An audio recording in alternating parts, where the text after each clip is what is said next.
I am here in the background. Sorry, I will be participating in a couple minutes. Just going out for a cigarette and setting things up. Thank you, Dead End Channel, for the $5 super chat. Really appreciate it. Helps out a lot. Yep. Thanks. I just wanted to make a shout out to my new subscribers this past week. Thank you very much for your donations as well as becoming members.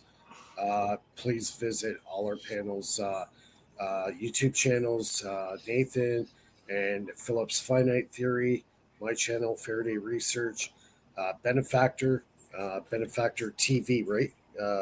Beneficence TV, yeah. Yeah. AKA the X Factor. The X Factor. Little T. Little T. Little Never lived that one down. That was so great. Yeah. What are you talking about, brother? Idiot, the fool. A fool make me them coils. Oh, my favorite still Phil flipping off the camera. Yeah. Hey, that was the best. Please post that, please. Phil, I sent you an email. I made you a new image. Oh man, you're understanding. Gerald, I sent you a link. Join in. Now, what the guy should have done in that in his coil was split it in half on the receiving end and pull two out instead of one. Because once you saturate the coil and the frequencies in there, you could pull two lines off it, like Tim Tron was trying to tell us with his bit. Right. Now you do it in half waves, and you're still getting the same amount of energy because it still resonates as it thinks that both of them are together. Yeah. So it doesn't see that you're pulling one into a cap bank while you're routing the other one back. Yeah, well, see, Tim and Norman, they talk. So, dude, Tim Tron is smart, man. That whole conversation blew me away. Oh yeah, he's there. These guys are pretty elite.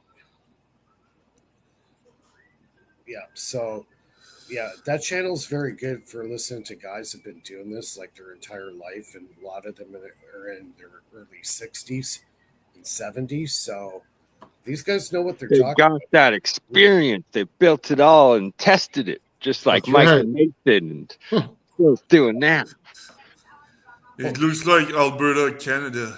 Right? Been just snowing the past couple of days. Just, oh my goodness. So it snows and then it gets up to plus 10 the next day, and then it freezes and then snows again. And oh my. Yeah.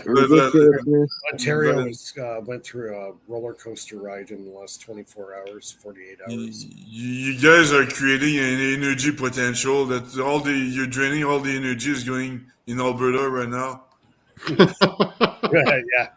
Yeah. Exactly. Yeah, man, and I was worried about rain last night in California, and you guys got snow like that. Well, and Ontario got freezing rain where all the power lines got taken out, or something like 100,000 people without power. Barrie, Ontario. Yeah. So what's up? Ford wants to cut the energy from the United States, but he cut himself, I guess. Yeah. Sounds like the classic Ford family way. Yep. Good old Canadian politics. Sorry, we got to put you through it there, Nathan and Ben, but I guess we get a lot of your American stuff too. For those that don't know, there's the Fords. Ford currently the Premier of Ontario, and his brother, who tragically deceased, was a very controversial individual that used to be the mayor of Toronto, I believe, was it? Yep. Yeah. Yeah. Rob Ford, he died of cancer.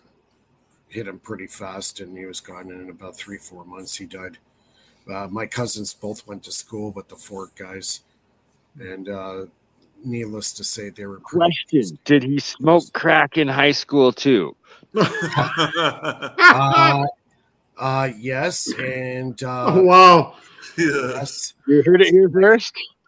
Yes, and his brother liked to sell the stuff too. So I'll leave it there. And now he's premier. Oh dear. And all our channels and Mike just got all us Canadians arrested. Yeah. Yeah, well, hey, they got to start somewhere. They started selling right in high school, so they can start by arresting themselves, I guess, eh? Exactly. Yep. Let's help the country, so I'm gonna arrest myself. So there's Ford, the premier crack dealer of Ontario, and there's Mark Carney, the alleged Epstein Island visitor. Oh, and I might add, he's also part of the WEF, so that says it right there.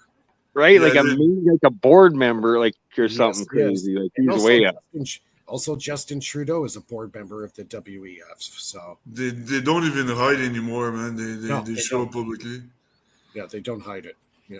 So I was talking with my dad last night about this. About I will never forget Justin Trudeau, like his campaign promises, how like he actually his body language actually seemed like he genuinely was like passionate about it. And then all of a sudden on his third day of being prime minister, he just had his magically out of nowhere his first foreign trip as prime minister. And where did he go? The island of Malta. Why would our prime minister be going to the small little tiny island of Malta? But then you look into it, there's the Knights of Malta, which is, I believe, a degree of Freemasonry, and they're also above the Swiss Guard in Rome and the Roman Catholic Church, and that Malta as well, famous for the elongated skull folk, and there's whistleblowers like Karen Hughes, the former World Bank director, who quit to publicly state that she experienced these elongated skull beings still living and ruling under the Vatican as well as Malta, and that she shortly there died of mysterious fast cancer after publishing this, and like that she went from being the director of the World Bank to completely ostracized, cut off of everything. And it's like, why would someone do that? And like, what's their motive unless it was just trying to get the truth out? And was that what caused Trudeau to be like, okay, Canada's out of the war in Iraq, we're out of the F-35 program, we're plotting our own course to I'm going to Malta, to coming back being completely shook and looking like he hasn't had life, love, or any passion in him since then. Yep. Exactly. Yeah, it's a lot of stories coming out, and like Philip was saying, they're not even hiding it anymore. Right, like Argentina publishing their Nazi files stating Adolf Hitler lived there to his 70s and that he had 2 daughters who then had children. So there's literally living Hitlers in Argentina to this day. Yeah, I heard about that too. Nazis. Yeah, I think he fled there, but from what I heard, he died in 1967. So yeah, and apparently these papers say he died when he was 70 years of age or something. Yeah, he was almost pushing 80. Yeah. And it's like, I remember like 15 and 12 years ago when the first sunset clause and the FBI.gov published their papers saying that they were tracking Adolf in Argentina. And now apparently their president spoke to Trump and was like told to declassify these, and or at least they discussed it and got his blessing or something like that. And it's very interesting how much is coming out, but simultaneously how much the powers that be are no longer hiding and are just blatantly with it. And it's like, is it all kabuki theater, or are they actually at war with themselves and they're going to be some real change? Interesting. All right, let's get back into the science. Back to science. How about that free energy generator from the dude in Princeton or something out of the UK, where it gets free energy from the Earth's magnetic field? And have you guys heard of that, or did you cover that? Which one? The one about the getting energy from the Earth's rotation? Yeah, the Earth's rotation of its magnetic field, and that the key to it was a design by Michael Faraday. Yeah, like what Nathan was saying, like proactively showing us as well with his mud experiment and all that stuff. Right? Nathan, we need more of that. Yeah. Electric mud.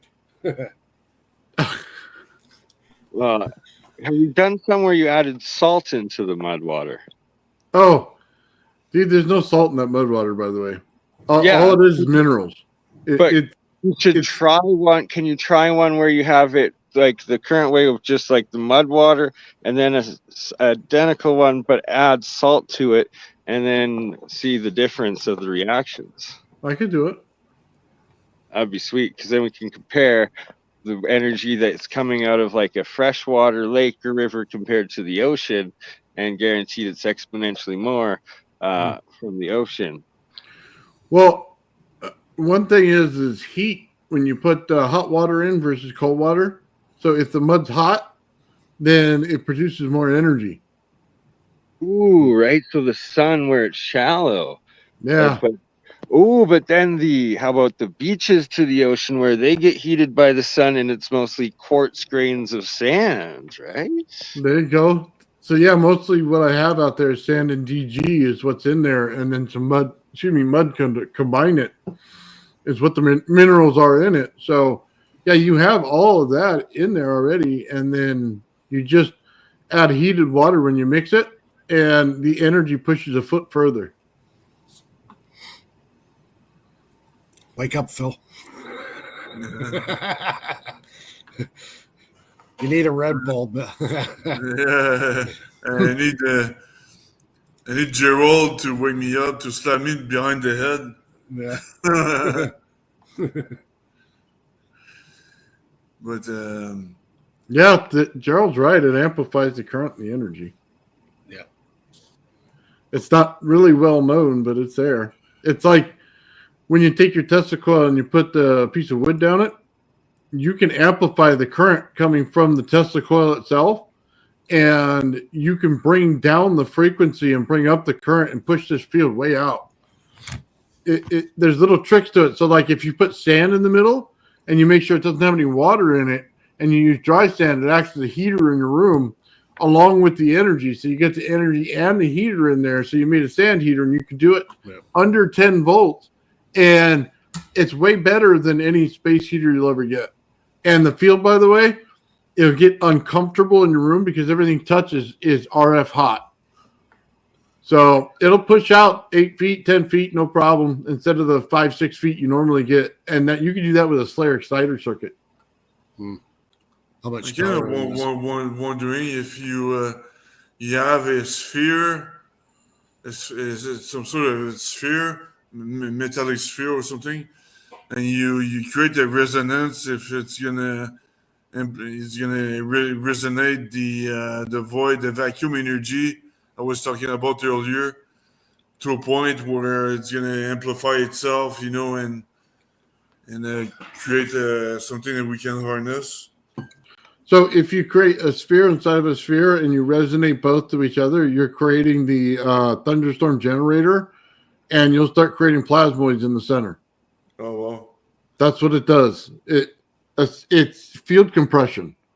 It literally is ringing both of them at the same time and then compressing both of them at the same time in order to take the static it generates on the inside and compress it with the field.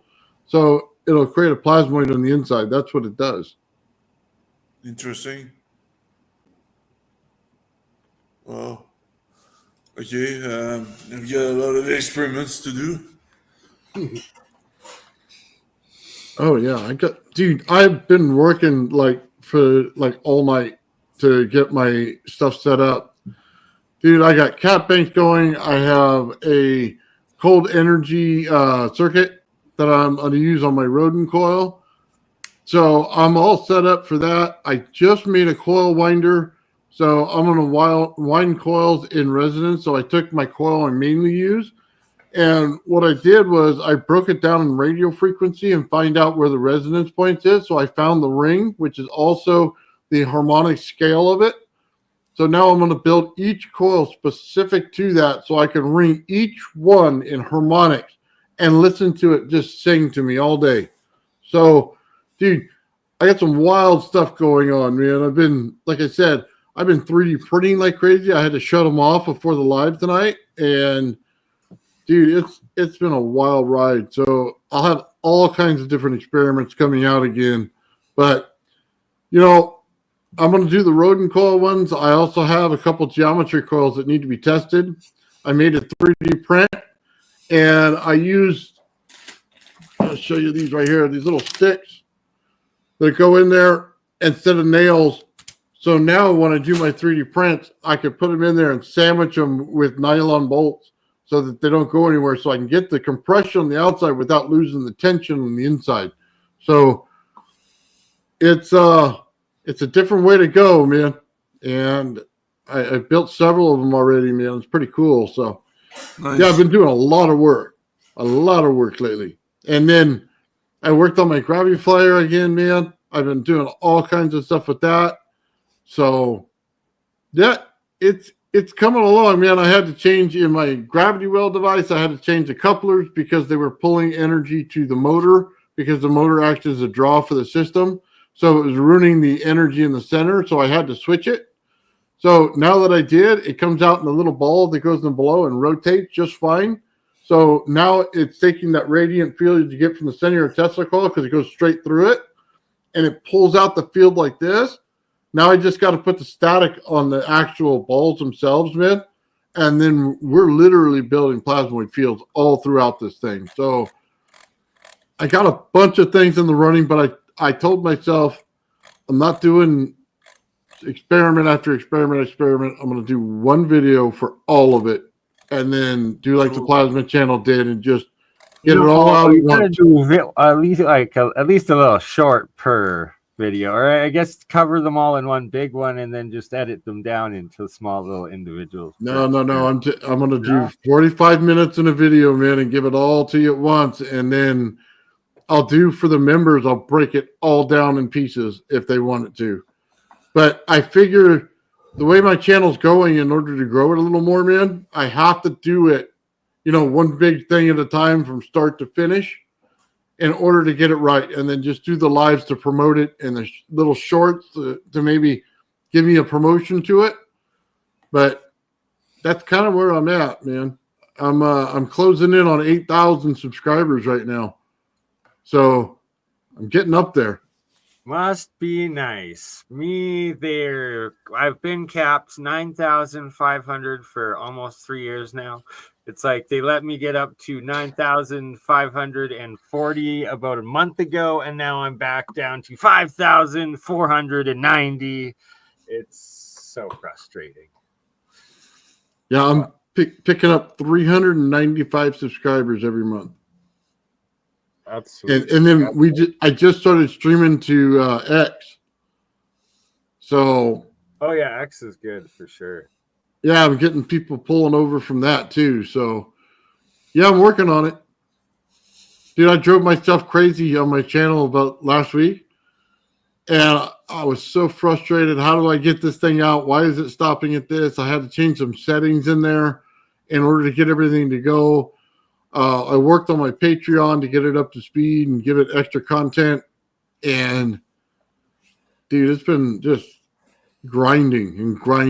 It takes so much work. People don't understand the commitments of it all. Yeah. Yeah. So I'll be right back in 1 minute. Yeah.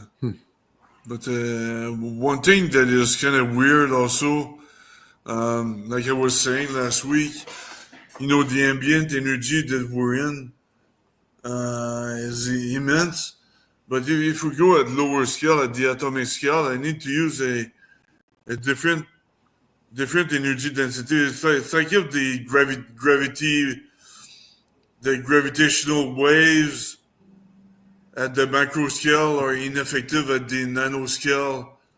So it's like the energy density is kind of void. I mean, I think it's a wavelength thing. Maybe it's. I'm trying to picture it, but I don't know what it is. But I know the energy at a certain wavelength is not going to be effective at nanoscales. So it's probably, I don't know, man. I'm trying to picture that out. But there's something there, something to look into. And it's hard to explain like that without showing some calculations. But anyway, You need it to work on the Planck scale, is what you're saying, and then it has to work on a bigger scale. Well, is that what you're looking at, or is it macro, micro? What do you? Yeah, let me show it to you. It's easier if I show what I'm talking about here. So you know the energy density we're in, the 1.2 times 10 to the 44 joules per meter. At the micro scale, that's what holds. That's what defines the perihelion precession, the light bending, and everything that we see in the solar system. We need that amount of energy density to observe all the phenomena we observe. But if we go at the nanoscale, at the atomic scale, and we look at the red curve here, I need to have a energy density that is much lower than 1.4, 1.2 times 10 to the 44 joules per meter. I need to use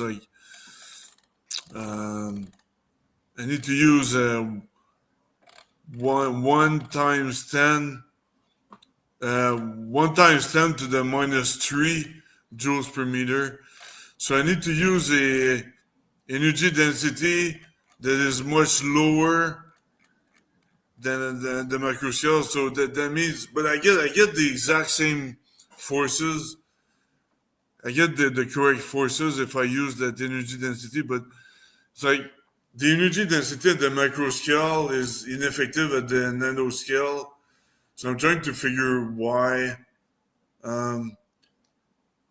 But that's probably because the wavelength of the macro scale is ineffective at the nano scale. That's what I suspect. So, so you can measure to 10 to the third joules per this, but when it becomes 10 to the 44, that becomes like the subatomic scale, right? And so the equation doesn't make sense because it doesn't follow the laws of certain physics. yeah, I double checked all the mathematics, and I really need to use a very huge amount of energy at the macro scale, but at the nano scale, at the atomic level, I need to use a much lower energy density to get the correct observations. So, so my point is, my point is the energy, the macro scale energy density is ineffective at the nano scale. But why? But it's probably a wavelength thing. Probably energy of a high wavelength or ineffective at the nano scale. Maybe that's. I'm trying to figure that out. I don't know why, but if any one of you knows or can figure it out, just let me know. But that's really weird because I'm trying to figure why how we could cancel energy to create a potential. So I know you said temperature earlier, but I'm trying to see if there are alternatives as well. Maybe I don't know, man. It's weird. If anybody in the chat knows, just let me know. It's you don't need mathematics to understand what I'm just saying. I have a question. Like, but we have givens, and givens are like I'm looking at something, and the givens are like in a proton. You know, either they're up, like two are up, one is down. So there is a, you know, something that is a control already. You know, with just the components of a proton, right? So if we know that energy, that, you know, it becomes a programmable, because we know exactly, you know, what a proton is. We go deeper right here. It's like the quarks. The quarks Yeah. is a bunch of variety. So it's going to be one of, you know, those, right? Yeah. So it could still be somewhat on the smallest scale, you know, computer wise be programmed. I don't, you know, but I don't know if it could be physically measured, like, you know, and with a detector or anything like that. But if the mathematics are, you know, we follow the mathematics route with this, we can just anticipate where it could be. And then if it really is measured and it's, you know, it's two different things, then we know for sure that it does not abide by any, you know, like, you know, physics, like our physics that we have reached. It has just its own laws. I mean, that's Yeah. how. You need pressure and compression. You need to force it to compress. That's what it comes down to. It's like when you go to create radiation, you're forcing the energy into a compact unit in order for it to burst out with energy, right? That's how you get it.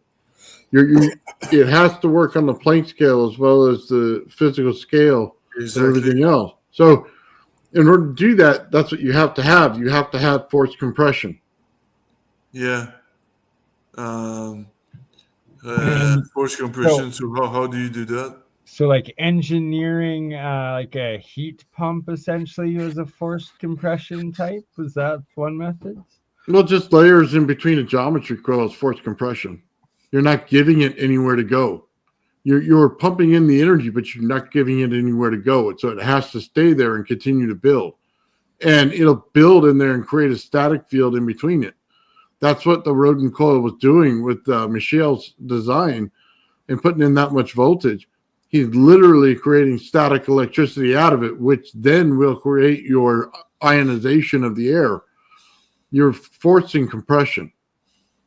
That's really what it is. And it's taking a radiant field, which is a scalar field, which is in the center of it, and forcing the compression in the center of it so that it breaks out into a bigger field. Yeah.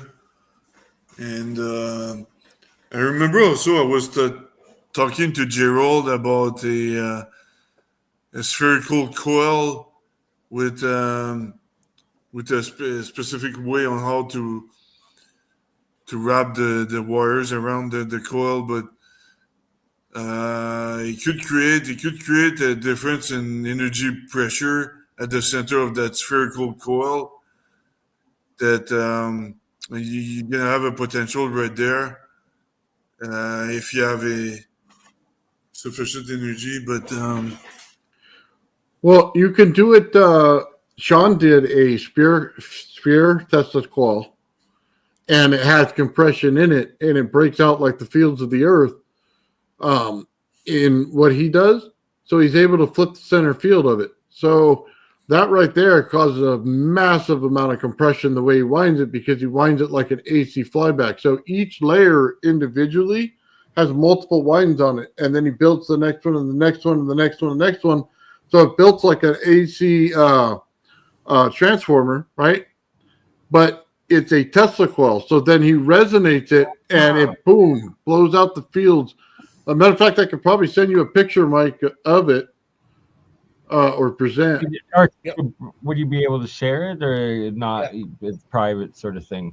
No, dude, I shared it earlier today. Yeah, you bring the picture up just right now, even if possible. Yeah, give me 1 second. Let me Amazing. pull it up. There you go, right there. That's what Sean found, right? In his he calls it the Death Star Tesla coil. Okay. And those are the field's compressions. It builds out just like the Earth. But So- the wires are wrapped like following the axis. the longitudinal way of the sphere. Is that it? Like it's kind of the altitude of the Earth, like the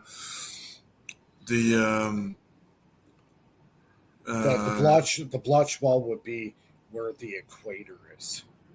Yeah, exactly. That's your blotch wall. So, you're compressing this electrostatic field right to the blotch wall. It has nowhere else to go. That's where you get the mass compression of electrostatic potential.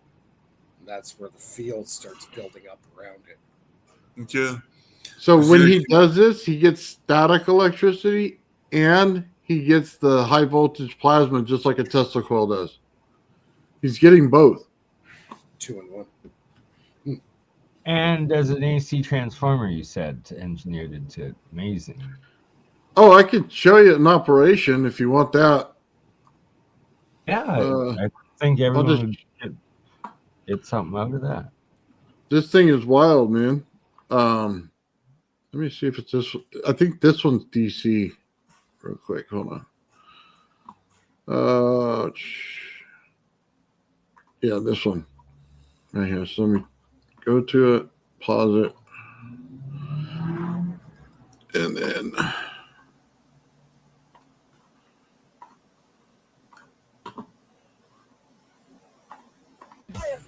Who think outside the box together for the crew to break the equations not bound to any rule, exposing to the world the universe is all you. Take the talent of the craftsman, it takes the mind of the fool to make the vision realize energy and matter in a duel. To a great, to a fool. The old man bills was running through his head. Cheryl probably got it hiding under his bed. Penny up to Annie making power for days. Don't listen to a word that the straight no says. Mike building batteries that power a ship. Victor comes and talking math, that's the water spiral dip. Sean chucking possible to mile long. Sheila. Anyway, you could see the energy coming out of this thing, right? Yeah. Oh yeah, that's amazing. Yeah, huge power. Dude, he showed you the fields on it, and it's like, it's awesome, bro. Nice. You get a ton of field compression out of this thing. No, we're talking. So you see all the wines in there. Yeah. Okay. That's so cool. It's funny I asked you the question at the right time, Yeah. huh? Synchronicities meant to be. Yeah, Sean's building one of those for me and sending it to me, man. I am jelly. I am very jelly. And it almost looks like a little nostalgia from Super Nintendo Super Bomberman, the video game, but it kind of looks like one of them old cartoon bombs with but a purple it throw some plasma at you. Bam! Healing bomb. Yeah, dude, it does look like that. But he's got other ones, man. He did the cone coils too. So he's got those. He's got a pyramid coil. He's got some wild designs, man. He did it with silver. So, yeah, he's got some awesome stuff, man. He presents it every Wednesday. So, what I like to try to make is I've been playing with this graphene stuff. So I would like to print like a graphene coated, I guess, I would 3D print the coil and put and airbrush the graphene on that print So Oh I yes, could because get then your nano layer, your outside Yes, nano layering exactly. is You graphene. That's caught, huge, Mike. You're bang yeah, on with that right yeah. there. You caught onto that right away. That's good. So that would be a really good experiment to try. My graphene's about ready to go. I got my airbrush kit, and just gonna get my printer going again, and I'm gonna do some testing with that, hopefully this week. I love So it. So much work everyone has put in over the years, and it's all coming together now, and it's like reaching this like exponential like just understanding with everyone's own projects, and then the implications of it in everyone else's, and it's like the generational like development. Yeah, you know, like where there's 5G or internet, there was 4G, 3G. It's like communities getting into the 4G, and soon enough is going to have a fifth generation of everything, and that is when I believe portals and the plasma fields around will be And what open. I'd like to make, Bernie, is 3D print a coil, all right? And then after it's done, I spray the graphene on that coil, let it dry, and then put a very thin layer of sodium silicate on it. So now it's isolated, and then print another coil directly over top of it, okay? And do the same thing again. Spray the graphene on Okay, the print. key parts of each of those layers is that when you're printing or spraying each layer, you're going to want to have a directional small charge going through it so that it sets that nanomaterial in the directional charge. And you're probably going to want them alternating which way, maybe some horizontal, some vertical, maybe just back and forth, depending on how the field interactions are between them. But that's a key part of having that directional charge while it solidifies on the nano layering. Yeah, so basically what I'm trying to get to is creating a wire without a wire. Oh no, you're doing a wire within a wire within a wire, but making it into a coil all at once. But not using copper. There's going to be no copper in this. And I'm still going to create a field by using that nano layer of graphene. And if I put in like a piece of ferrite core in the middle, in theory, I should be able to create a field when I get a charge, because we all know power goes on the outside of the wire. It's not inside the wire. So if I'm using a very thin layer of graphene, that electrical charge is at a very, very thin, it's on the outside. There's nothing for it to actually penetrate. You see what I'm saying? It doesn't work the same way as exponentially less resistance. Exactly. And I would need a lot less power to do the same work. I hope. You got you right there. It's in the mathematics, the equations of what you're building there. There's no doubt about it. That's excellent, Mike. Yeah, just trying to create a wire without using a wire. You want to do it in those plates we were talking about earlier, Mike? Yeah. In that UFO device we were talking about? What was the name of it again? Oh, the Townsend Brown experiment? Yes, Townsend Brown. So when you do that, create it in mesh layers. Yeah. Okay. Mesh layers hold in static electricity so much better than anything else.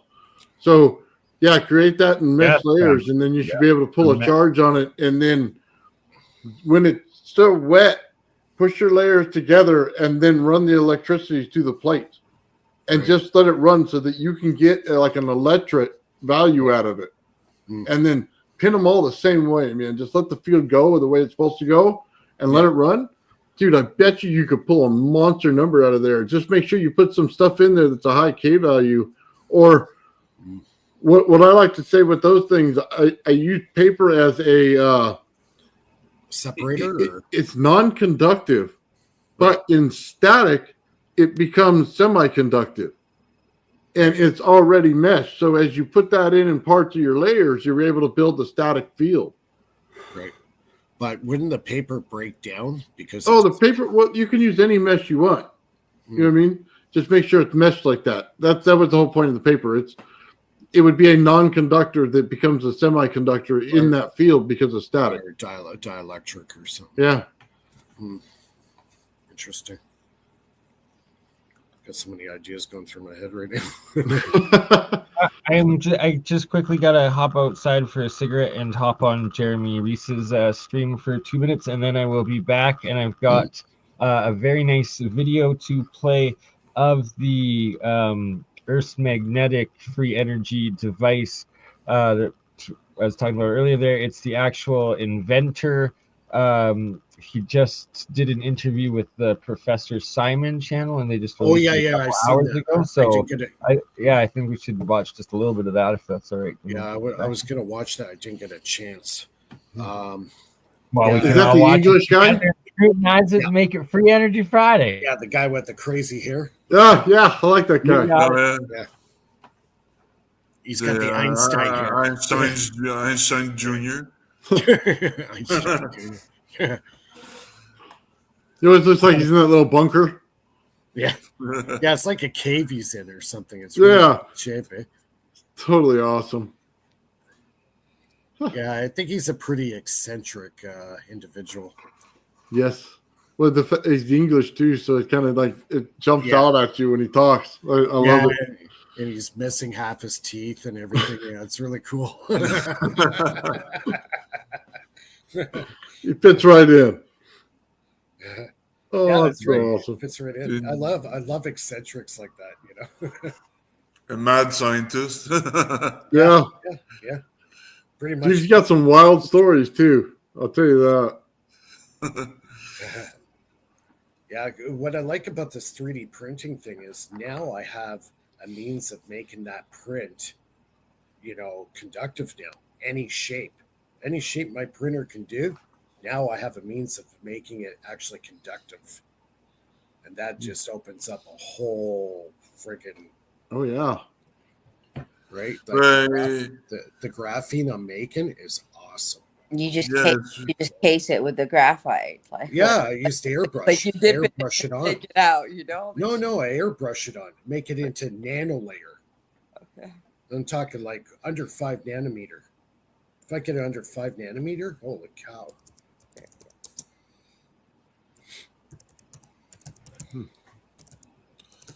Like I can make my own pyramids. I can graphene a pyramid.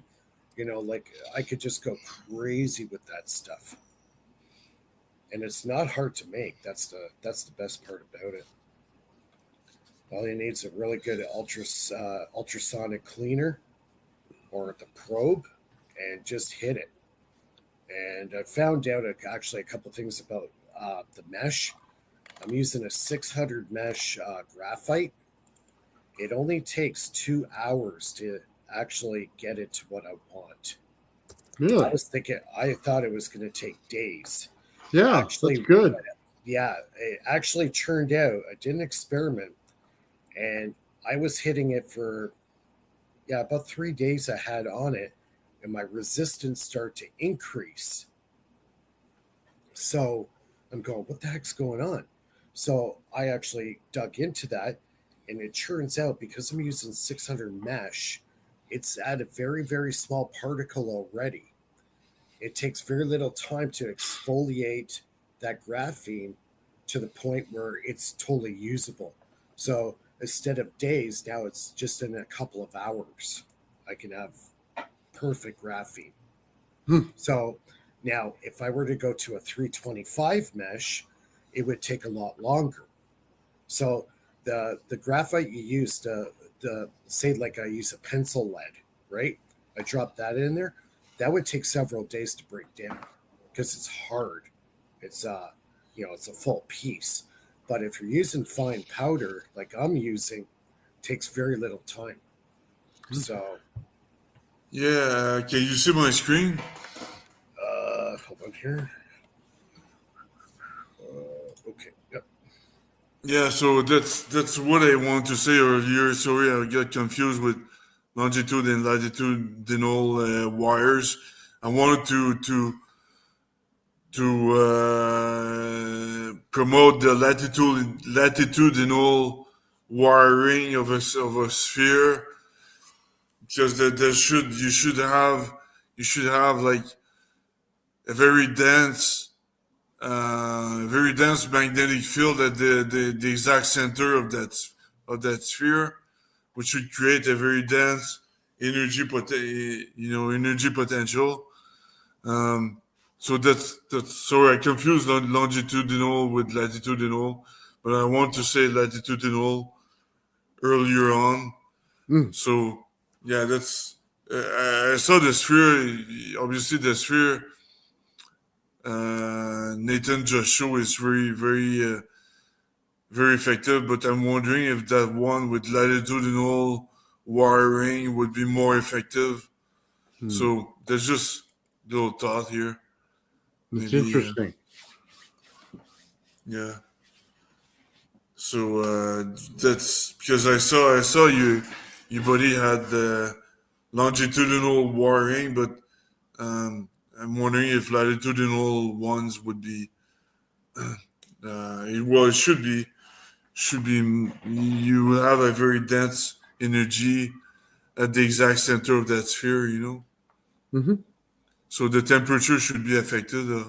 Should get colder if there's more energy. So you could measure it with temperature. There's just an idea I had here. Gotcha. Yeah, I'm trying to think about how we would wind that. It's kind of a different shape altogether, like an apple or something, Yeah. But if you're using latitudinal wiring, then the energy is going to be focused at the center of that sphere.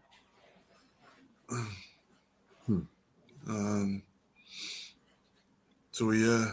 I'll ask him about it, see if he has any designs. Go ahead, Lulu. You could make a huge styrofoam ball and then wrap the thing and then burn the center, and then you'll have the exoskeleton of the person on it. Yeah. Nice. Yeah. Or you could 3D print it also, maybe, Mike. But I don't know. Can you 3D print spherical stuff like I just showed? Yeah. Mike? Oh, sorry. I had my thing on pause, mute. What was that? Say that again. Can you 3D print like spherical thing? The sphere I just showed using a 3D printer? Yeah, it'll take a little while to do. I'll have to put some support material in there to hold it up. All right, guys, I'm falling asleep and I gotta get up early in the morning, so I'm gonna take off. Oh, so you took my spot now to fall asleep? Yes, I did. I'm sorry. I'm falling asleep. Right on, Ben. Have a great night, buddy. Thanks, everybody. Thanks, Good night. Nathan, Mike, Thanks. Lulu, Phil, Bernie. Cheers. Good night, everybody in chat. Yeah, I've been up since 4 a.m. myself. Kind of beat. I had the allergy attack and it was keeping me up, and then I had to put a full day of work in after that. But I'm doing it. Coffee. Good coffee. Now, yeah. There you go. I gotta get me some of that right now as soon as we're done. Yeah, Keep it's going. funny. I could have a coffee and go right to bed. Yeah. I think I'm insane. No, it happens. They look at me like, how do you do that? And I go, you just close your eyes. Yeah. Yeah, I got a recliner in my garage, man. Sometimes it's coffee in the morning, back to the recliner to sleep. All that coffee talk is making me hungry, man. Yeah, I don't know. Coffee's weird. It wakes me up in the morning, and then I can have one late at night and just go right to bed. I don't know. Call me weird. I don't know. What were you going to say, Lulu? I forgot. Brain fart like I usually Wait a have. minute. Oh yeah, you become immune to coffee. Like it doesn't work anymore. You know? Yeah, that's right. You drink the whole thing and Your tolerance level is too high. That's when you shock your system and have a couple of Red Bulls back to back. Oh, give me a heart attack is what you're gonna do. Yeah. It's not good. Yeah, I've been drinking coffee for years, so it's just a way of life for me. I'm a real coffee connoisseur. I could go through like 12 cans of Diet Coke in one day, and I could still put my head, like as if nothing. How many cans? I could. I didn't say I do. I said I could. Oh, yeah, I wow. could. But I didn't say, I do. Maybe like once the year might happen, but Yeah, sugar is my downfall. It's like crack. It's so hard to kick sugar. No, it's diet. I don't touch the. Yeah, but diet stuff uses artificial sugar, which is even worse for cancer and stuff like that. So you're better off with real sugar, I think. Yeah, I went back to real sugar after a while. I was using a Splenda, and then I switched back, and it's like, yeah, my doctor said, you gotta watch your sugar. You're gonna get to that place you don't want to go. I'm like, all right. So it's like really, really hard. It's like they put soda cans in a barrel of water, and all the high fructose corn syrup sunk to the bottom, and all the rest of them floated to the top. All that artificial stuff, man, it's not good for you. Yeah, it is like crack. It is, yeah. It reminds me, dude, that reminds me of the time Mike comes on my channel and he goes, look, I got this big bag of white stuff. And he's showing it like a full pound bag. He's like, look at this cool stuff I got. I'm like, dude, what are you doing? Yeah, exactly. Can we say burn?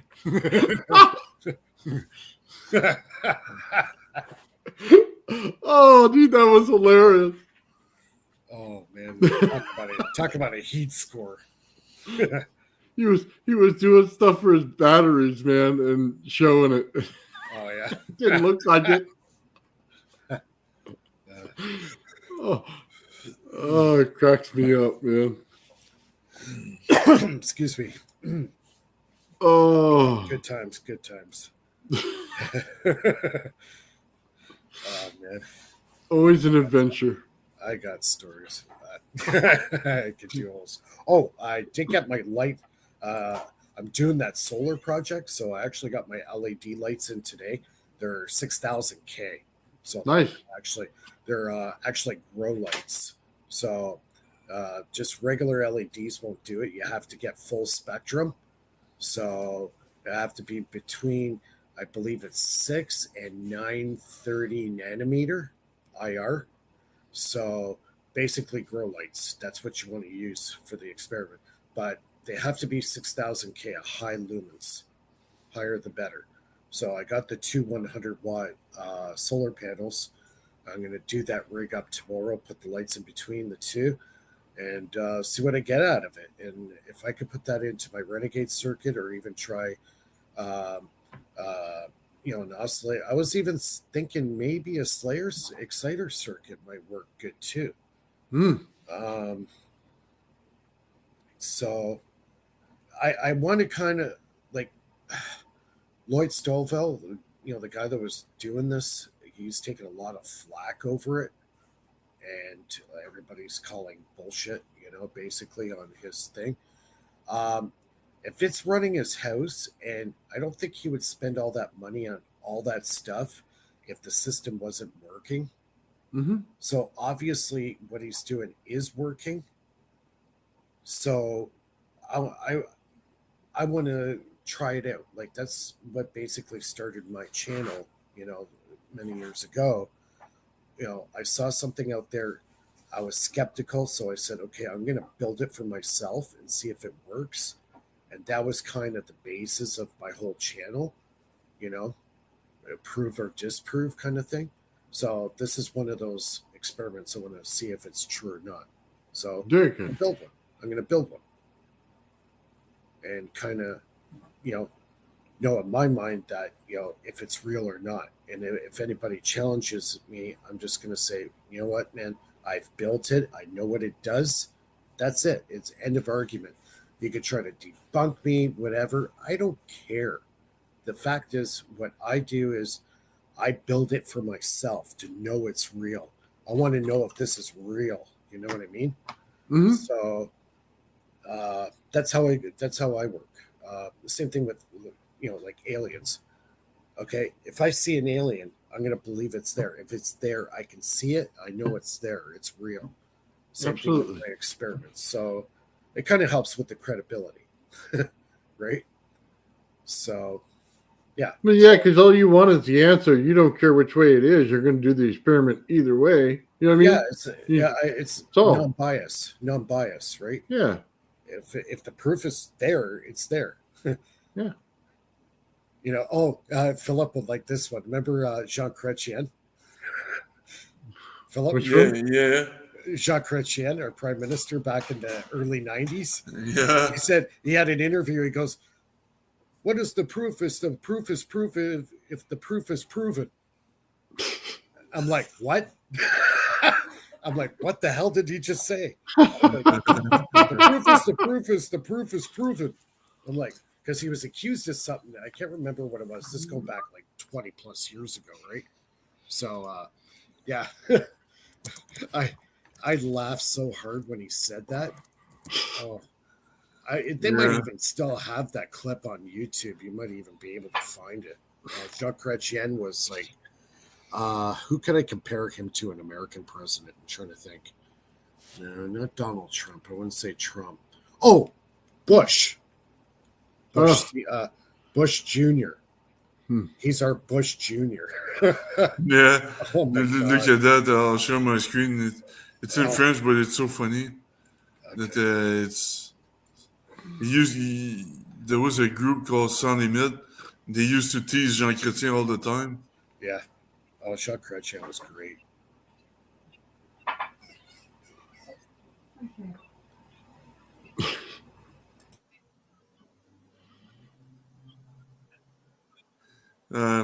No, but you cannot hear my video, I guess. No, can't hear Yeah. Yeah, sorry, but I don't have speakers. I need to use my headphones, but it's so funny. It's like they used to tease Chrétien all the time. Yeah. And, yeah, there was well, I gotta show you this. It's so hilarious. One sec. It's so it's yeah, c'est ça. Is this Chrétien again or? Yeah, but I'll just show you the screen. Okay. Oh, he was great. Can you see that? Yeah.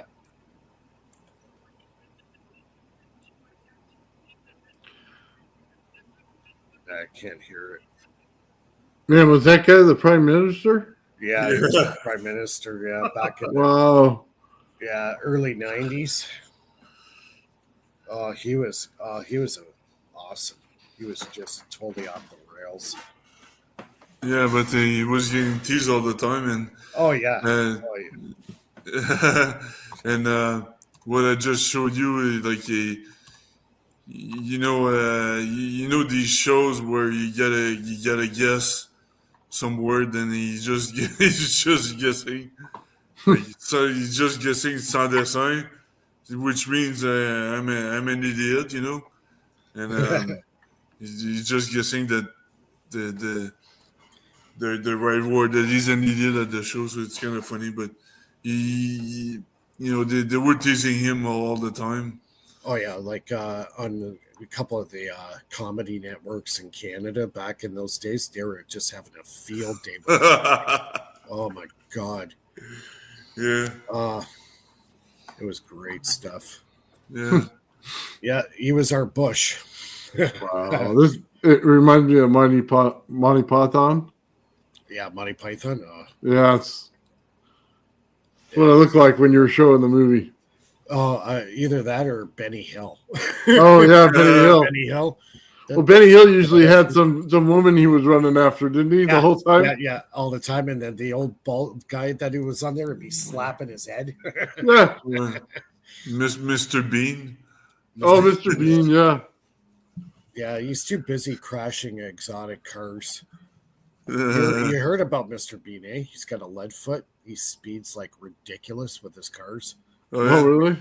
Oh, he's written off McLaren F1s and $1 million cars. He just smashes them.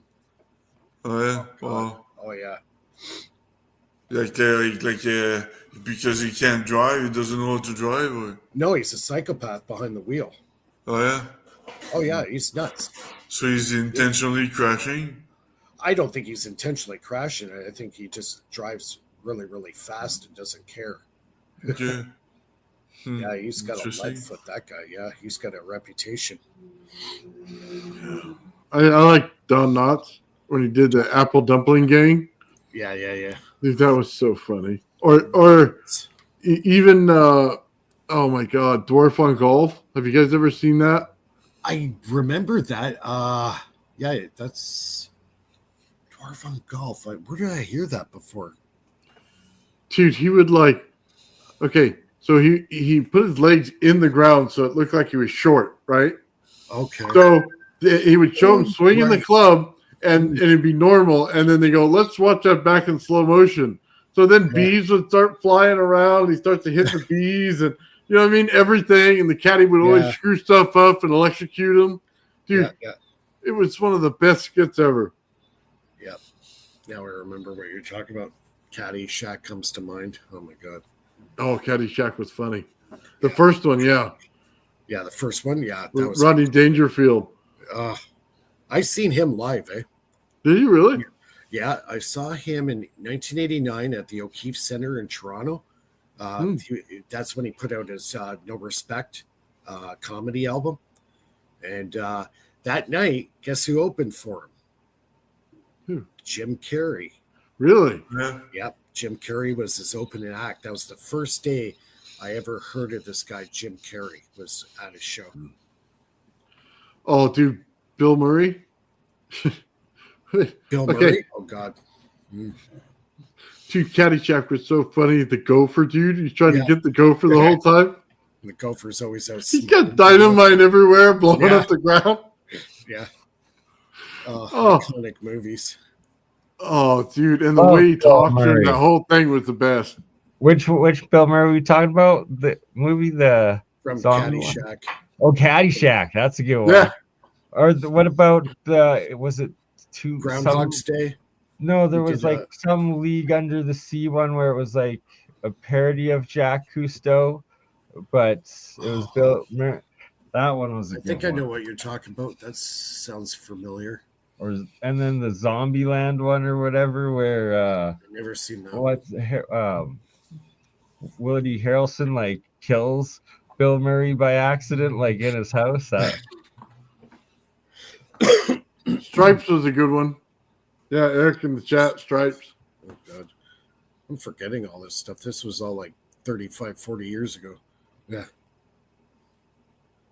Yes, Sasquatch. I've personally experienced Sasquatch in the Canadian wilderness twice, and I've never seen one. It's nothing to joke about in the wilderness, where they are the apex and they are the decider. Yeah, well, not just the deciders, but the inhabitants of that area, where it's they have the population amongst it. And when you actually hear the howl, scream, screech that they call to each other, and when one calls and the other calls back from one mountain range over, I get the shivers right now just thinking about it, because it's nice. Sorry, getting off topic. Yeah. Yeah, but what did he do when he saw you? Okay, that I don't know. Should I go into that story today? I was in it. So the first time, I'll tell the first time. The first time it was with the Tsuut'ina Nation's reserve. They were doing a rodeo just outside of Calgary in the foothills close to the Rocky Mountains, and I was there with one friend, and like all of a sudden, like these big boulders come rolling down the hill, and they're like Sasquatch, and like kind of laughing, like, they're trying to pull a fast one on us, Whitey. And it wasn't until I saw like the moms grabbing their children, like in sheer panic and fear, and like grabbing and like running to the cars and stuff. And then it was like you heard they're called the howls, and it was like a howl screech when they're close. And then the second time, it's more of a story, and that's when I encountered one where it was literally an inch away from me, and all that was separating was this very, very thin, flimsy metal between the old RV and the screen of the window 8 feet tall up where it was breathing, and the little curtain that had it closed, and that it was like, I was so petrified. I wish I had I had my phone and I was like using the flashlight to try to scare it away instead of recording, but it's like in the moment it is so freaking terrifying. But I grabbed some cologne and sprayed it at the window, and the thing dropped and it rolled away. And in the morning I went out, and sure enough, it was like this tall grass the day before. Like we were staying at a friend's place in a mountain town, and like it was waist high grass the whole way undisturbed. And sure enough, in the morning you saw these big like steps of it pressed down coming from the tree line, and then right at the window there's like 8 foot of like flattened, like when you go and see like a deer, where a deer laid sort of thing, and it's flat, like it's flattened like that. But this, you can see it was flattened all the way to this bush that I had heard it roll and like get up and leave. And it's so creepy. I guess I'm in so deep now, I should give the full context of the start of the story. So the dusk had just settled. It was like a small little camper that like fits on the back of like a pickup truck. Yeah. And we were probably, me and Amber were probably like the first people to stay in it in a couple of years. And it was on the opposite side of my friend's property, shout out Headley Man, and it was in Headley, BC, the big coastal mountains in British Columbia, Canada. But that his property was literally on the very edge of Headley, where it was probably like 6 acres backing on to the actual foot of the mountain going up, and that his house was on the very west side of the property, and that this camper was essentially pretty much on the very east. It was maybe 100 meters between where the camper was, separated by this tall grass, and where the tree line was. And that Craig Headley Man had just taken me and Amber there. We were about to settle down. Amber was in the camper, starting to like unload the sleeping bags, make the bed sort of thing. She's like, turns to me and she's like, "Bernie, cut it out." And I was sitting on the stairs at the very outside having a smoke, and I at the same time was experiencing, what the F is that thing, like looking and growling at us from the tree line. And she's like, "That's not funny." And I'm like, "It's not me growling, that's something else." And just terrified to get into the camper, and I start like boarding up the door, and she's like, "Holy F, you stink today, like you need to take a shower." I'm like, "Honey, that's not me." And she's like, "I never smelled anything like you like that before." I'm like, "Yeah, Sasquatch are notoriously known for smelling like absolute hell, arse. Like it's like a mix of like rotting flesh with the worst BO you've ever smelt, with like forest, like mildew sort of thing, all in one."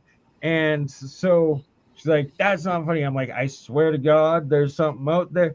And so we wait about like 10-15 minutes, and all of a sudden it was like at the very at the tree line of the mountain, like way up above, and it was right in the center of the mountain that is let out this crazy. And I get the shivers every freaking time I remember it. It's just like this howl, screech, uh, like call, and that we then heard like almost immediately a returning same howl screech from like the mountain valley, like one over from where Headley was, and it was like they called back and forth a couple times, and then Amber like fell asleep. It took about another 10 minutes, and I was like on guard. I had gotten like some fireworks and was like, what the hell is going on?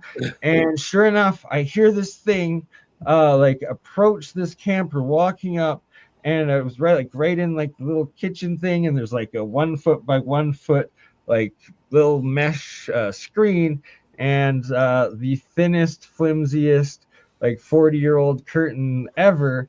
And I just hear like it braced, like it you could I heard two hands or paws or whatever, but it was not a bear. And this thing was like 8 feet up where this window was, like just boom, boom, and all of a sudden, like it was like sniffing into the window, and I was like, "Oh my god, it's right there!" And that's when I grabbed the cologne and sprayed it out the window and put like my flashlight at the same time, and I heard the thing drop and roll. And yeah, for the story of then in the morning of the flattened grass, and freaking terrifying. Well, Freaking terrifying. Dude, that's awesome. dramatic. This is So- Bigfoot, right? Were you talking about Bigfoot? Yeah, Yeah. Bigfoot, Sasquatch, big, hairy, giant human-like thing potentially, but I never got to look at. Well, I did get the like they're smart enough. You just see the glowing eyes like peeking high up, like 7-8 feet, right next to a tree. But they always like make sure that you don't get like the full body of it, like they're hiding. And that I swear they're these things. One, they're nocturnal, and two, that they just like geckos can move like in very short distances, strike faster than the human eye can see. I swear these things like it's like a flash, like they'll you just see it like go between trees, sort of thing. It's very weird. Yeah. That's all I saw of it. I don't know. So if it runs after you, you're pretty much dead. You can't outrun it. You know. No. And what also led me to believe this and like understanding of it was there's a documentary, and I have not been able to find it for the life of me since it came out, I think in like 2008 or 9. It was done by the University of Alberta's like wildlife and anthropology department, which they're in Edmonton, but they went down right outside of Canmore, which is right next to Banff, which is really close to me where Calgary is, and that they had documented what they said was a family of 3 Sasquatch living in behind the Canmore Valley, the 3 sisters, like mountain, like glacial, whatever you'd call it, between up above in the straight back country.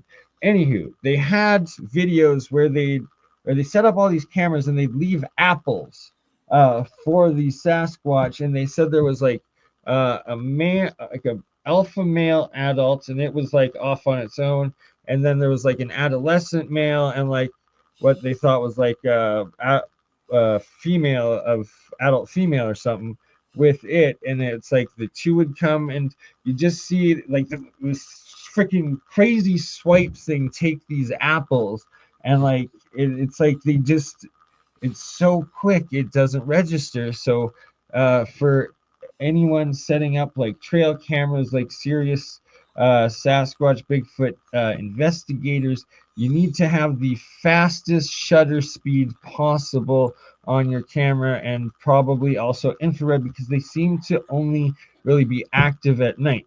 But to tie the story all together, this group from University of Edmonton that put this documentary forward, they had literally gathered enough physical evidence over their study of like 3 years that they had petitioned Ottawa, like the capital of Canada, to officially recognize and put Sasquatch on the Canadian endangered species list.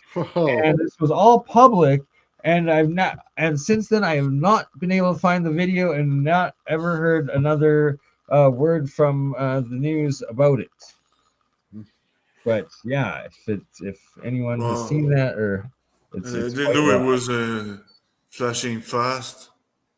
Well, because and honest to God, yeah, you get the creeps every fucking time. They recorded the same howl screeches of the freaking things, and it's like, they move really fast, because you can hear like it coming like over a mountain, like back and forth, like the distances of how far it is, and then like when they call, like the next time when they've moved, it's like they get there. So it's until you experience it, I just sound like a crazy person.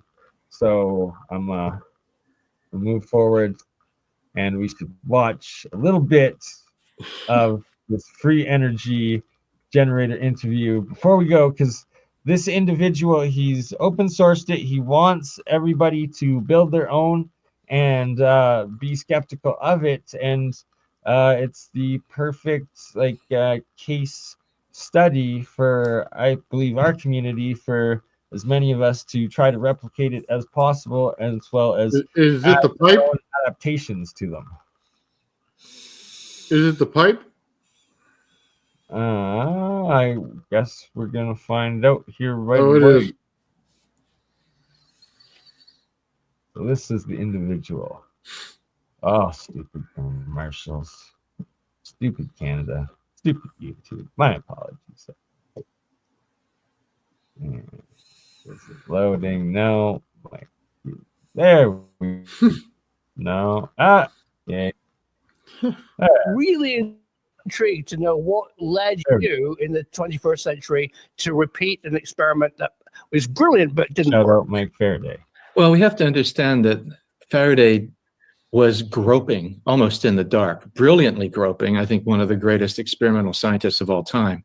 But he was figuring this. So shout out Princeton and using the word groping, but we'll try to move past that. Literally the first time with much of what he did. So he was asking questions that if they had been asked before, certainly hadn't been investigated. And he was aware that if you moved a circuit past a magnet, that you could generate electricity. And he was aware that the Earth had magnetism. So he thought, well, maybe I can construct a circuit, at least if it's big enough. And as the rotation of the Earth carries that circuit through the Earth's magnetic field, maybe I can generate electricity. He tried, but it doesn't work. And we understand very well now, centuries later, why that simple experiment couldn't possibly work. Oh, yeah. I know it's a fantastic experiment, brilliant, well done, well done, Faraday, for trying it. And let's just establish that we're sitting right now, both of us, on a spinning globe that at the equator rotates at over 1,000 miles an hour. You and I are about 41 degrees north of the equator, so we're about 800 plus miles.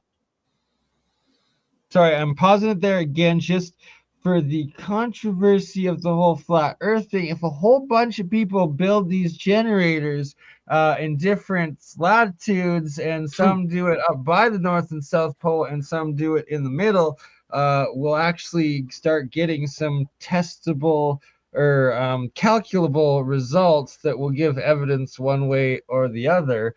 Just saying, but that's getting off topic. Miles an hour. So, and it's a giant ball, and it's a magnet. We have a North Pole and a South Pole. So the idea of using the Earth as a rotational device. If only we could have, a way of inducing that power. I mean, of course, you could imagine a giant copper grid, round the Earth, and then you'd have the Earth spinning round, inducing power in a copper grid. I am also pausing. I have never heard Simon stutter like that. He is super stoked to be with this inventor, I guess. But let's see a little more and see where it goes. Hopefully, there's some gold coming up. Great, but how on earth would something that rotates with the Earth, Faraday's piece of metal, why did he think it would work, and how did you get it to work? Right. Well, we have to remember that while Faraday was brilliant, he had no math. He wasn't a mathematical physicist. Mm-hmm. So he explored things with his experiments, and he didn't know whether it would work or not. And he was just trying to find out.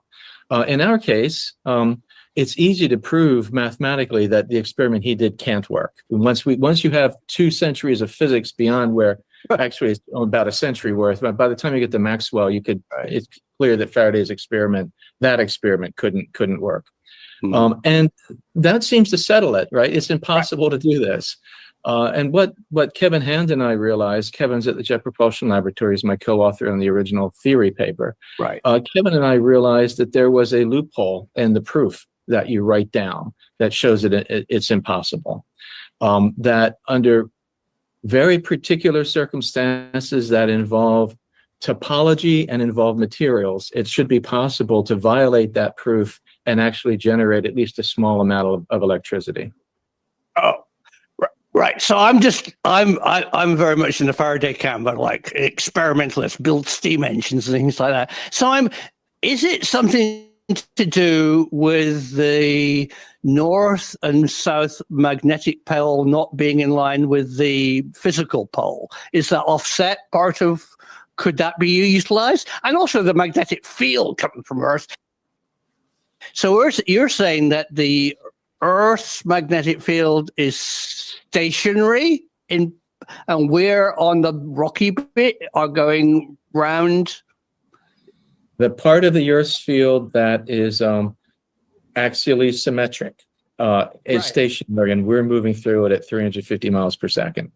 Yeah, 350 meters per second. Yeah. 350 meters per second. We've got a generator, potentially. But I like it. But when Michael Faraday did his experiment, what did he use? I take it he used an iron rod. Well, he tried. He did various experiments.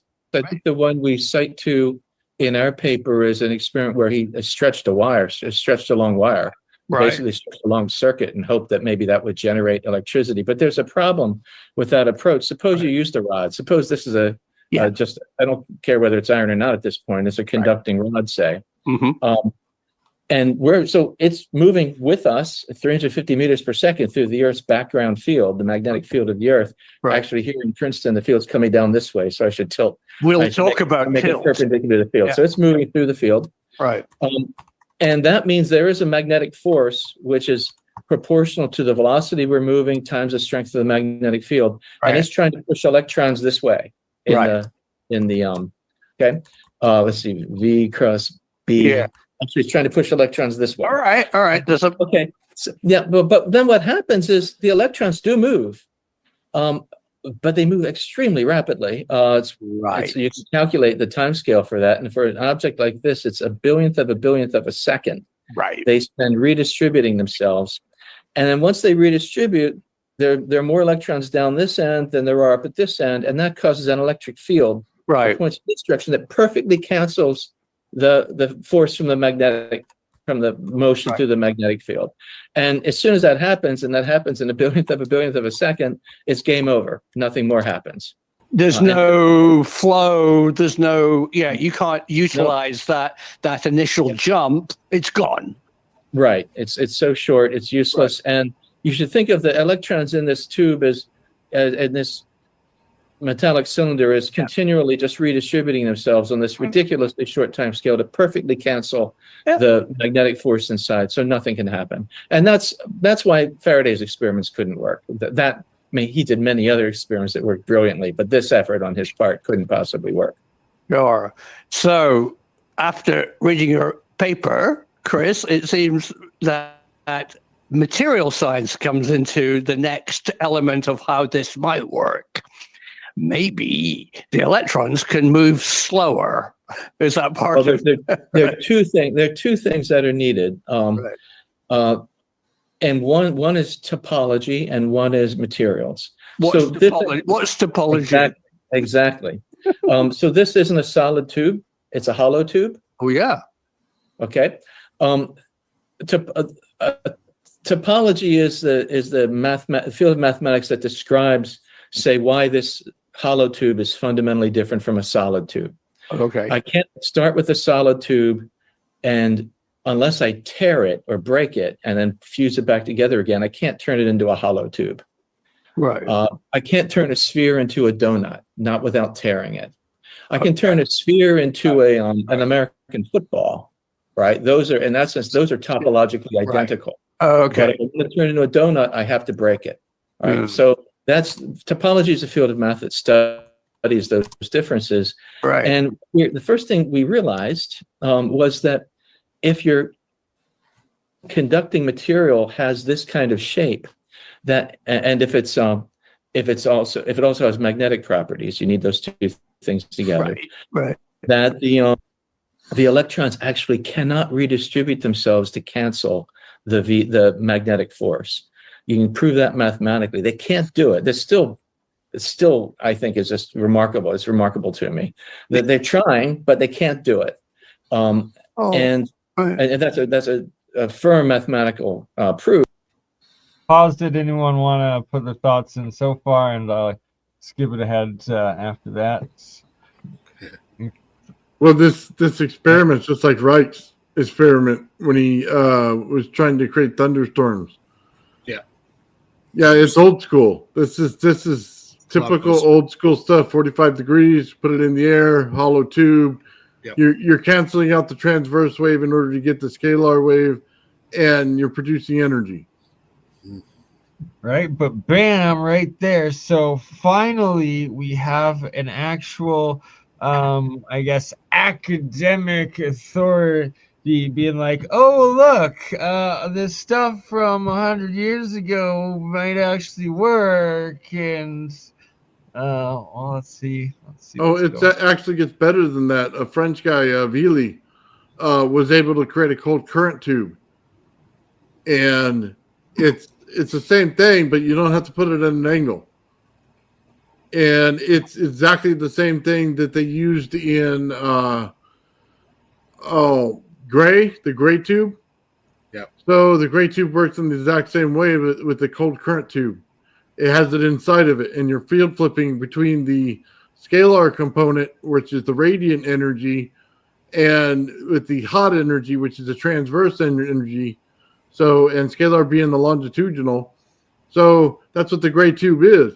This isn't new science. This is old science, and this is a very low budget version of it. Very cool. Proof demonstration. Okay. And for any reasonable metal, like this object, this is mu metal, but that means it's mostly on nickel and any reasonable metal at this sort of scale, laboratory scale, it has a huge magnetic Reynolds number, and there's no effect.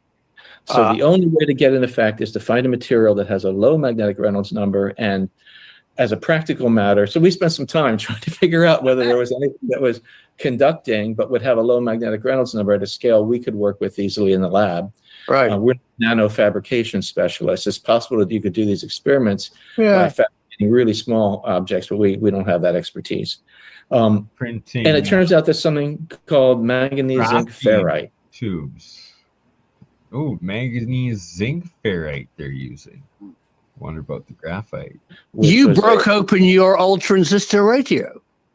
Ferrites are used in the cores of transformers. Yep. Right. Right. And antennas and a sheet plastic radio, because they have the same useful property. Hey, Bernie, pause They have a lot of common applications. Right.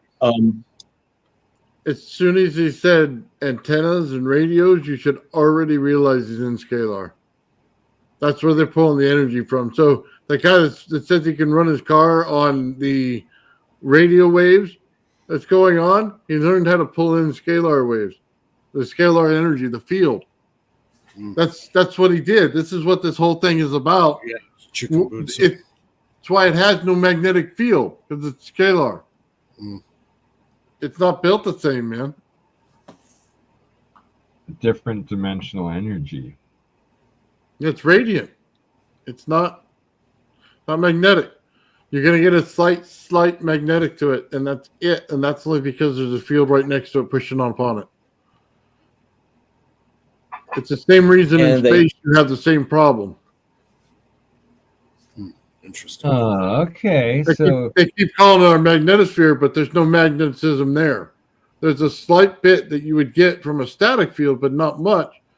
But it's really a radiant field in how it's protecting us and how the field actually slows things down and won't let them through the barrier. Appreciate the analysis, Nathan. This could get a little good. We'll see how far this guy has developed it. But I feel you're leagues ahead. Yeah. They're conductors. They're ceramics. They're not really metals. They're ceramics.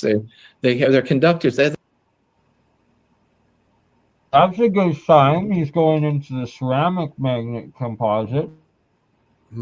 The conductivity of seawater, which is about the same conductivity that you and I have, right? We're basically seawater. Right. So, and that's a conductivity that's 1,000,000 times lower than this object or copper or aluminum, say. And that's what gives us our low magnetic Reynolds number. And if you have that paired with this topology, we predict that you should generate electricity. But you have to have both those things. Yeah, as you would imagine, we looked at a lot of different ferrites. Even most of the ferrites give you a large magnetic Reynolds number. Wow. So actually, you have to look pretty hard, and you have to have the right topology. But then, yeah, right. Question, Nathan: what would happen if you start using one of these or some of these ceramic pull tubes in the center as like your ferrite cores to some of your Tesla coils and other coil systems? Oh, dude, I'd immediately flip the field and turn it super hot. That's what it does. It turns it super hot. And so is that heat coming out of your current that you're putting in, or is that heat coming out of the radiant field of energy? So you're an air core transformer in a Tesla coil, and as soon as you put the core in there, you're going back to a traditional cord transformer. So what you're going to get is a lot more amperage in the field, and you're going to bring down the voltage. So if you wanted a usable volt, take that core right there, put it right in the center of a Tesla coil, and you can start to get to a usable volt again. It's the difference between a air core and a DC flyback in the type of energy you're getting out of it. Okay, these are key things right here. And like I said, these guys are literally fields ahead of the people that are supposedly leading the academic fields of this technology.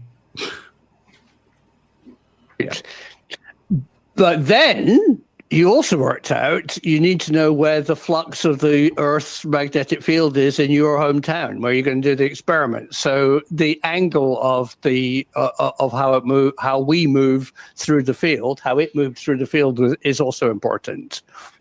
That's correct. And that's actually a good thing from the point of view of the theory and experimentally testing the theory, because we're scientists, and that means we test. We come up with an idea, but then we test it in the lab. Right. And our theory predicts that if the object's oriented this way, it'll produce our current or produce our voltage. Take your pick how you want to characterize it. Right. let me label one end of this object. Let me put a little pink label here at the top, so we know what I'm talking about. Okay. So here where I am in Princeton, the magnetic field of the Earth is coming down this way. Here's the object. At this orientation, the object's going to produce small voltages, minus 18 microvolts. Yeah. If I rotate the object this way, and we build a turntable so that our we measure both temperatures and voltages. We have 3 voltmeters connected to this thing, measuring those. Yeah. They're all on the turntable. The whole thing rotates together. Okay, so nothing changes except the orientation relative to the Earth's rotation. And here in Princeton, where I'm oriented the way I'm talking to you, we're moving that way. Right. We're rotating that way. Right. So if I Do you want me to pause that or no? So Brenny, he said find the magnetic field. So find the ley line that you're next to, and then go put it at the angle, and you'll have energy. Well, no duh. We haven't figured that one out yet. Let me go over here in California, Big Rock, okay, over by the Integratron, and let me just lay my pipe, and I get a ton of energy. I mean, is it really that difficult if you understand the physics of the Earth? But the majority of people do not. Thus, that's why we need They've you. been watching our show, so they're coming up with these ideas. By the way, dude, just go pound a copper rod in the ground, throw a testicle right over top of it, and guess what? You're going to get more energy than he gets out of this pipe. And that's just from the grounding. Because the testicle is a pump in the way it's wound because of the ring it creates.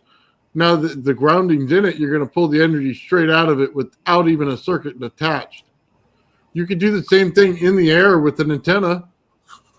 I mean, just put your antenna high enough and you're going to pull the energy right out of the air.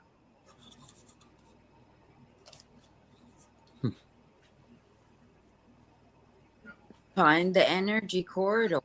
Wow. Yeah, that's all you have to do. You just have to know where to look. If I rotate the object to be parallel to our direction of rotation, the voltage should go to 0. After this, we're going to reproduces error. Yeah, absolutely. I'll skip it ahead here towards the end where he shows what his actual device is. Mike says, look in the hole. Oh my God. I love that. I love that. Mike, you got true class, poise, and humor with that one. We need more Star Trek episodes. Yeah. Return of the Hole. Yes, this needs to be clipped. Star Trek, Return of the Hole. It's coming back. The Faraday cycle. The search for Spock, Return of the Hole. Return of the Hole. Cheers. But if you can find a manufacturer that's producing them, right? Yeah. However, having said that, though, at the scale we're doing it, these are microvolts we're producing. Sure. Your typical free energy device is like the most minuscule of microvolts coming out. What are you saying? voltmeter is not going to be measuring microvolts for you. Right.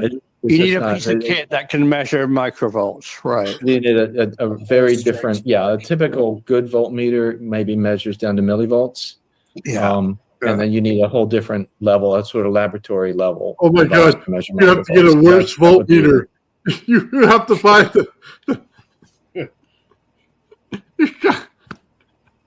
Here's another one. Whole strikes back. You had to pay more to get a crappier voltmeter to read this. That's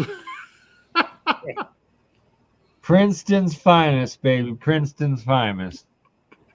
Oh, the next hurdle, and that comes with some expense. Okay, yeah, but he does realize we made a corona motor already, right? I mean, we literally can just pull it right out of the air. Oh man! By the way, the pyramid here's the look of Yes, so I am gatekeeping this information, and don't look outside of my channel. Look right there. Dude, I swear to God, give me a physics degree and I'd set their world on fire. It would be like, oh my God, how did you get all this energy? We didn't even have to get the special voltmeter for it.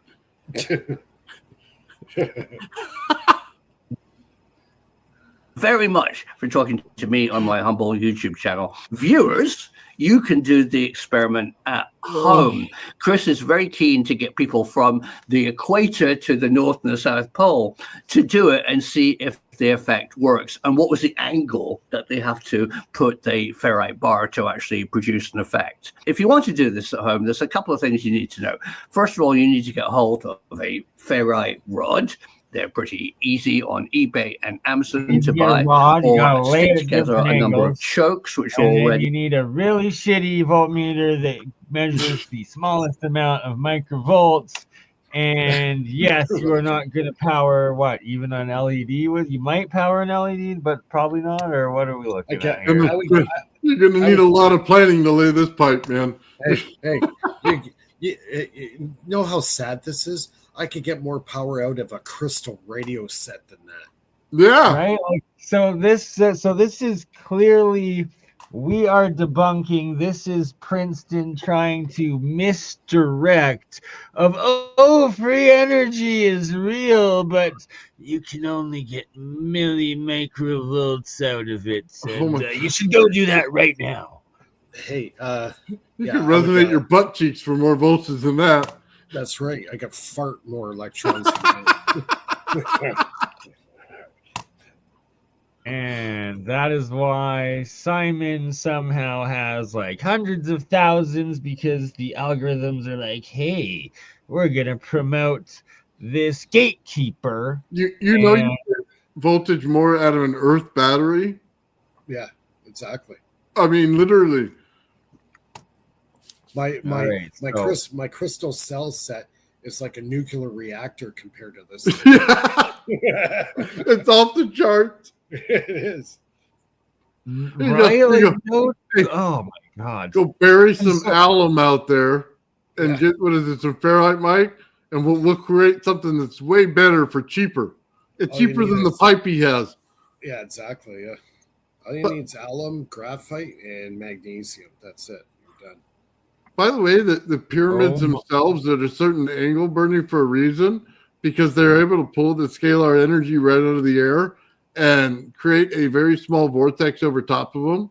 So you could literally put this pipe on top of the pyramid and do way better. Yeah. So this says it all. What is Simon's tagged video? Boop, boop, boop, all right, so I think we understand the gist of Professor Simon. Shout out to Jack Sarfati. Dude, I like his work, though. I mean, dude, credit in all the world to have him on there. It's just for people who build this stuff, we already know there's way more energy than that, than just laying your pipe, dude. If this is the best that Princeton can put out, we're in trouble. Princeton needs to pay me a check, and then I'll come over and do it for him. Oh, my God. Wow.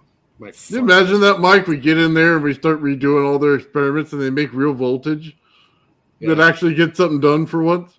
Yeah, exactly. I show my crystal cell. And for the love of God, please do. So, they can all be fired, and you guys can finally be funded. Oh, by the way, talking about funding, I've been putting pressure to the NRC, the National Research Center of Canada, pressure so they fund my anti-gravity experiment. I pressured them every year of the last 10 years. Originally, they ignore me. They completely ignore me. Now I finally got a hold of somebody, and now they finally refer me to some place. They might fund and stuff like that. Man, it took me 10 years to get to that point, and I had reports. If you go on what they fund already, they fund things like swimsuit for transgender, and they also found like $20 million for beans for eco like friendly beans in Africa. $20 million for eco-friendly beans in Africa. I'll send you the video, man. It's a real joke. Oh my God! Just tell them your anti-gravity is transgender. Tell them the anti-gravity is going to lift their nut. Yeah, and then should be all right. Really? We want get to all the funding in the world. transition the dimensional something fields funding like that. Is that what we're supposed to do? I don't know. And it's crazy. They fund like swimsuit for transgenders, and it's like, what the fuck, man? Tuck it. You gotta tuck it.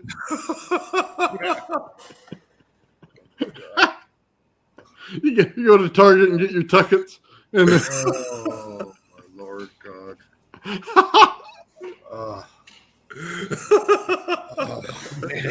I gotta get funded for that one right away. I gotta play funding? 1 minute of Professor Simon's previous video where he's so freaking hyped. He's like, man, free energy is so real. Anybody trying to debunk this like it's real? We got the experiments, and it's like the freaking microvolts. Like that is where you're at. Like, my God, I can urinate more. You might get more out of it too. Yeah, with the crystals. Oh man, insane. Wow. Okay, my mind is fried. hey Phil, show up in a dress and a nice wig, man, and tell them that you need funding. They'll give it to you. Philita. Oh, so I'm gonna have to apply as Bernadette. There you go. Bernadette. Bernadette the Alchemist needs some money The for transgender alchemist. We're gonna transmutate something. Oh God. Yay, Clown World. Freaky Yay. Fridays with Mike Faraday. He did his experiments by putting electrodes in his butt. All right, so listen to this. Like, this is just so freaking ridiculous how this Professor Simon. All right, anyone called Professor at this point, they're not really too onto the actual field and understanding what they're professors in. And wow, look at this. Today, the 3rd of April, 2025, is going to be one of the most important days in your and humanity's history. Oh Today, my I'm God, going the to most important days in human history, we got microvolts. Like what? I think next week God. my background is going to be a giant rainbow. Yeah. Yes. Right. But the joke will be the punny play is that it'll be like Isaac Newton separating the light through a prism, and that the rest of society is caught in a prison of their mind, and you need the prism of a rainbow to be happy. Dude, I'll tell you what. We'll take Mike's cell, okay, the ones he just made, and then we'll go ahead and put it to my Tesla coil. We'll put it in the mud, and we'll make it conductive, and I'll get way more than microvolts out of it. Yeah. And we'll just start lighting up everything in the room. We won't even need any more energy. We won't use the wall plug, nothing. All I have to do is stare at it really hard, and it'll put out more power. Jesus. Oh my God. This guy does kind of look like the sort of guy that stares at goats or cows or something. Do you feel like there's an electrostatic field that is making his hair kind of poof up like that? No. If he was a real engineer, yes, but no, I think that is just hair gel so he can try to look like Tesla and Einstein, but not. Yeah, By the way, Bernie, all you have to do is put salt and water, and it literally will create more energy than this. Yeah, stick a piece of zinc and copper in a freaking potato. Holy man. Right, so I'm gonna play just a little bit more because this is what I had seen yesterday, and we watched the new one, the interview live that I had not seen, and just get the contrasts of like if this is supposedly the best that the world has, well, at least in control of our development and our education. Hey, Bernie, you do realize that Mike's right. All you need to do is put your multimeter into a potato, and you've already won. Yeah. Oh my God, you're right. You're actually like, holy F, they teach this in grade 3 freaking chemistry science class, not even chemistry at that point. Like, your potato has more power than this. So true. It's probably half a volt coming out of a freaking potato. Like, I could eat a can of beans.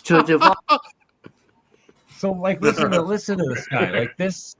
Wow, we're that produces free electricity, and it's not a scam. It's not an April Fool. It actually works. It's been invented by a physicist in Princeton University, and it's based on an invention by Michael Faraday from 1852, but was then dismissed and then ignored by the physics community for over 175 years. How to generate free electricity from the rotation of the Earth. Hey, everybody, welcome to a brave new world. We're not going to tell you how much and that it's not enough to power a single goddamn thing. Like, what? Like, it's the single greatest day in human history, April 3rd, where we got free energy from the magnetosphere. You can debunk it when you just plug it into a potato and say, I'm done, I win, right? Yeah. That's pretty bad. Yeah. I think next Friday we're going to need you guys to do a demonstration of like something exponentially stronger, and I will get the potato and I'll be like, look, we've got potato power free energy, and it actually powers an LED light. I need to get me one of those crappy meters that probably cost a lot more so I can measure my microvolts, and I'll lay some pipe out front. Maybe I should do it in the backyard. Talking about laying ground pipe, like you could probably pull more energy off of like oil pipelines or even water pipelines in the ground. Anything that's in the ground would pull more energy than this. By far. It's a nuclear reactor. How much is a Princeton's physics or engineering degree these days going for? It's like the minimum $40,000 a year US, you know? Yeah. 2 years, so at least $120,000. So your hair can be frizzy and you can pull microvolts out of your tinfoil oils. I think they're getting ripped off right now. Oh, yeah. Dude, look, I told you the copper pipe in the ground, just throw a Tesla coil over it and you'll pull more energy than this. Dude, we already have the experiment. You didn't even have to turn on any circuits. There is no circuits to it. It's literally just a number 2 coil over a pipe. And you get more energy because Earth has energy in it. Yeah. And you don't even got to be on a ley line. That's what's great about it. Yeah. No special lines, no special altitudes. And meanwhile, we're going to have Harvard reproduce this next week and get like 17 microvolt. Like what? Like, God. Georgia Tech, MIT. Yeah, they might get 1 volt. No. They right. You micro, then you got to go to milli, right? You got to get up and up. Like, oh man. Just wow. Science is the best. All right, guys. Absolutely. I'm going to leave it on the note of this guy just realized that there's a thing called free energy and thinks the Earth is forever changed because they pulled a microvolt.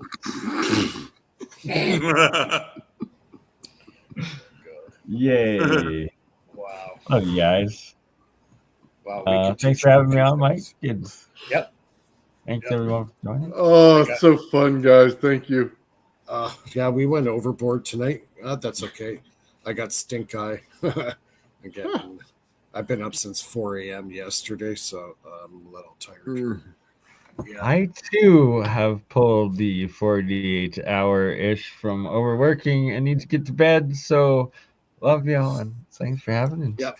Nathan, send me an email there and let's do that stream with Joe and what you're talking about earlier. And Oh yeah, let's do that. That's gonna be fun, man. You'll like it. Awesome. 100%. Thanks, everyone. Chat, you were great tonight. We go live to air again next Friday night at 9 o'clock Eastern. Don't forget to check out Nathan's channel, BurnEye's channel. Philip, you have your channel as well. And thanks to the whole panel. Oh, and Ben, he had to leave a little early because he had to work. That's all right. Check out Benefactor as well. And we'll see everybody next week. Thanks, guys. Cheers. Take care. Cheers. love y'all.